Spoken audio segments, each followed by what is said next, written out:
டேங்கப்பா என்ன வெயில். நான் இப்போ வந்து ஹோம் டிப்போர்ட் அப்படிங்கிற ஒரு கடைக்கு முன்னாடி நிற்கிறேன். இந்த கடையில் வந்து பார்த்திங்கன்னா மோஸ்ட்லி வந்து வீட்டுக்கு தேவையான சாமான்கள், மர சாமான்கள், அதுக்கப்புறம் அந்த எல்லாமே இருக்கும். வீட்டுக்கு தேவையான ஒரு புது வீடு கட்டுறீங்கன்னா இங்கே எல்லாமே இந்த இடத்துல தான் வந்து வாங்கிட்டு போவாங்க. கனடாவில் எப்படின்னா ஃபஸ்ட்டு அட்டையில் வீடு கட்டிட்டு அதுக்கப்புறம் செங்கல் வச்சு மூடிடுவாங்க.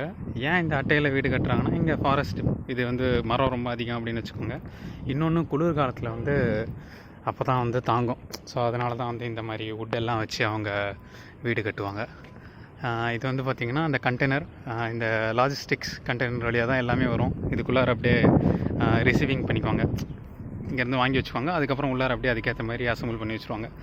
ஆக்சுவலாக வந்து கனடாவில் இது வந்து லாஜிஸ்டிக்ஸ், ரிசீவர், ஷிப்பர், வேர் ஹவுசிங் அந்த மாதிரி சொல்லுவாங்க. இதுக்கெல்லாம் வந்து நிறையா டிமாண்ட் இருக்குது.